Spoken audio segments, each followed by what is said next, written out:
Welcome back to Half Moon's Picks, and this is Steve, and this is the final video for the Super Bowl 51 of the 2016-2017 season of the NFL. You know, it saddened me to see this last video on a great season, had a great run. I just feel like I should put a meme here somewhere. Yeah, that's much better.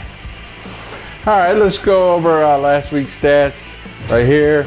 I went, surprisingly, the worst week of the whole entire season. I went 1-3 with the unders and overs and both ATS.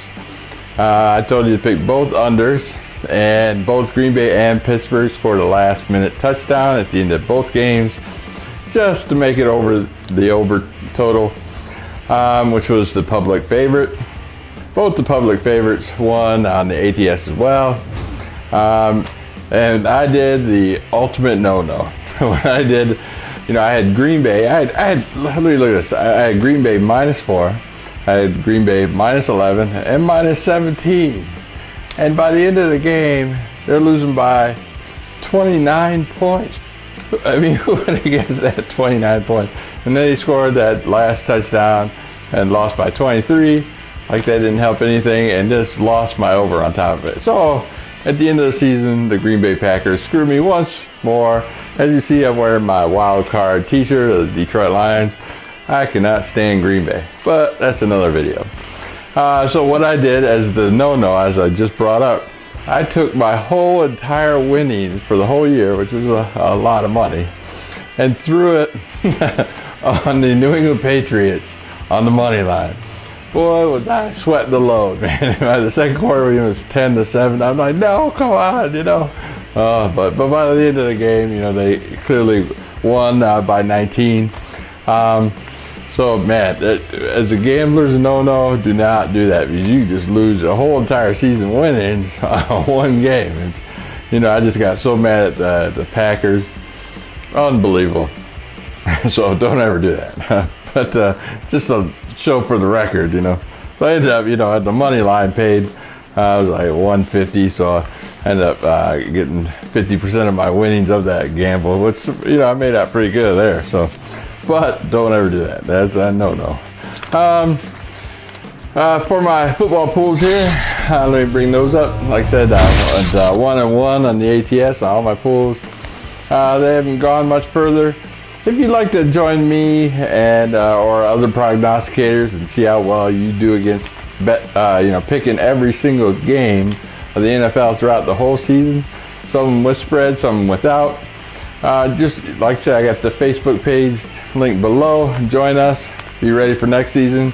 There's several of our prognosticators host them, and all you do is click and join. And you'll see me, Half Moon's Picks, along with other great prognosticators like Geo Knows and Bridgewater's Finest. TJ Harmon, he's another one. He did fairly well, good this week. Andrew Warren as well. Who else am I forgetting? Oh, and Matt the Fanatic. There's like so many. The Electric Football Show, another great prognosticator. And it makes me feel young when I watch those guys. So, join us. And, you know, have a great time. So on that mental note, let's get this ball rolling.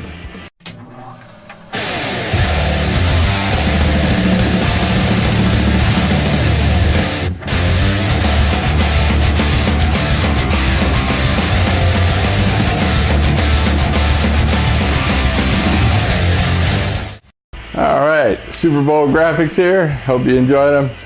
New England is a 3-point favorite.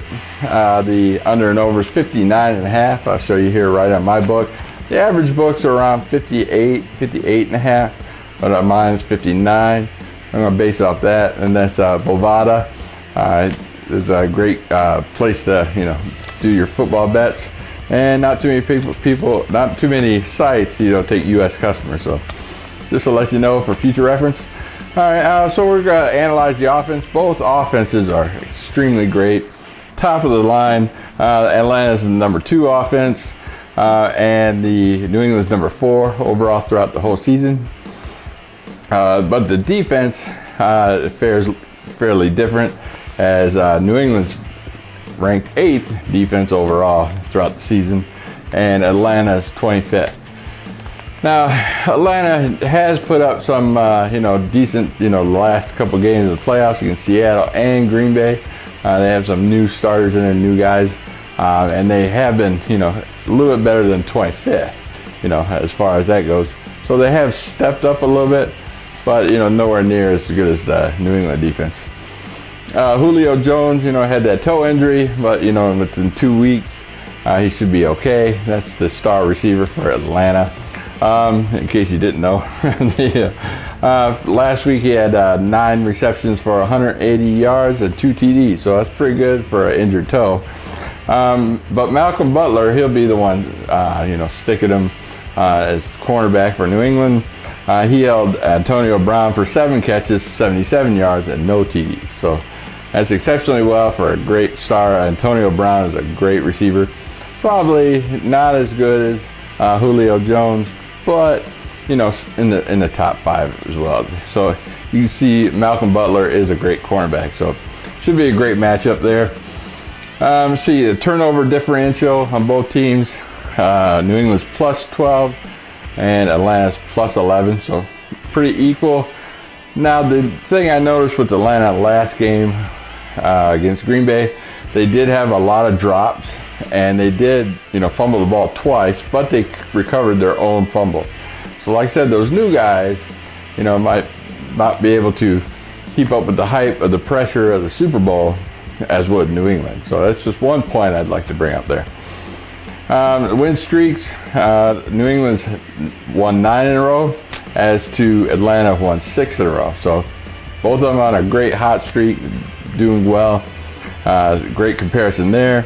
Now this is like a road game, so Super Bowl is in a neutral. It's in Texas, in Houston, in the NRG Stadium. So it's in a neutral field. So you base both of them on away games, at least I do. And so on the road, New England's 8-0. 8-0 on the road. So they haven't lost a game on the road. As to Atlanta, 6-2. So they still have a pretty good road team as well. Now Brady is 4-0 against Atlanta at all times. So in the last 4 meetings, Atlanta's won, New England's won, and they're favored by 3 or 4 points. So New England was favored 3 or 4 points all 4 games.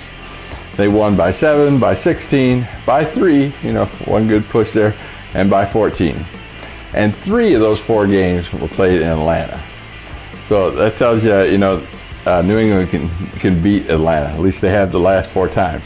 But upsets happen. Not too much in the Super Bowl, but yeah, they do happen. Now let's look at the game matchup. The public bets. 60% of the people are on New England, as to 40 is Atlanta. So, and the under and over, 75% is on the over, so you expect that'll rise a little bit more like it is on my game book right now, and 25% is on the under. Of this season here, we got 8-2 ATS. So 8-2 have covered the spread on this year's playoffs, as the 7-3 on the over. So like I said, there's been a favorable week for the favorites in the playoffs, as well as the overs as well. So Super Bowl appearances, here we go. The Patriots are a 4-4 record with 8 Super Bowl appearances. This will be their 9th, as Atlanta only been Super Bowl once, back in 1999. None of these players have been there, so obviously. So this is their 2nd appearances. Now New England, they'll be the number 1 team with the 9 appearances. They have other teams as 8 appearances, which would be Pittsburgh, Dallas, and Denver. So those teams have 8. New England now steps into 9th. Now, bringing up the scenario, last year's Super Bowl 50. You have a NFC North or NFC South team going into the Super Bowl, playing against a experienced team who's been to the Super Bowl many times, the Denver Broncos. And Carolina was on a hot streak. They usually didn't play that good. They didn't play good this year, but last year they played exceptionally well, and here they go up against the experienced team. same thing again. Atlanta, unusually great team, NFC South team, going against an experienced Super Bowl team. And we can just look at last year's scenario, is similar to this year's scenario, as Denver Broncos won and the Carolina Panthers didn't. So just on that note, so I'm picking the New England minus the 3. Usually when they're high points, I'll take the points, especially in the Super Bowl, but not this year. And New England is clearly the better team, but like I said, the offense are similar. Anything could happen. I like in New England minus the 3. Let's see. Yeah, so if you go on more stats on that, ATS on the road, if you go on the ATS stats, so why I'm taking the points. New England is covered 13-3 ATS, and on the road 7-1. And their over record is 2-6. So that means when New England controls the ball, the under usually happens. And I think that's what's going to happen.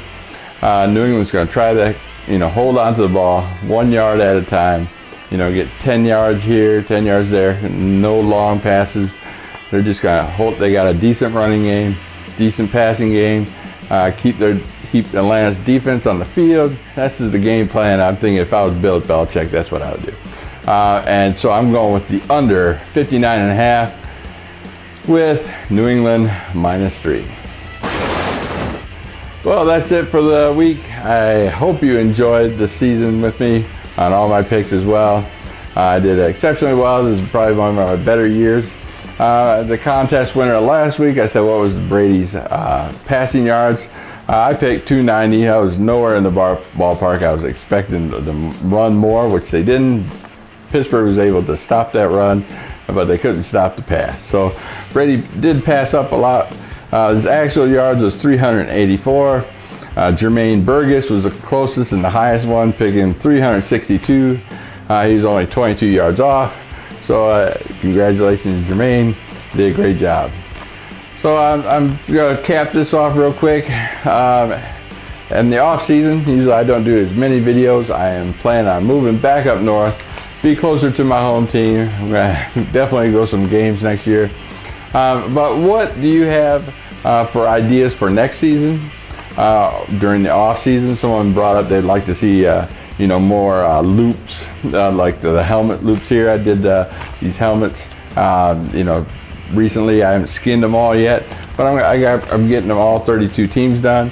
I've done them in the past, and people use them as their videos, which is great. I have no complaints with that. If you want any graphics, I'm going to do them. Or off season, I'll do all 32 teams. If you have any other ideas, what you'd like to see, I got also a couple skits in mind I'm going to do in my off time. If you have any ideas, please drop them below. Please join our Facebook page, join the Prognosticators League, and join the pools that we're in. It's lots of fun. I can't tell you how much.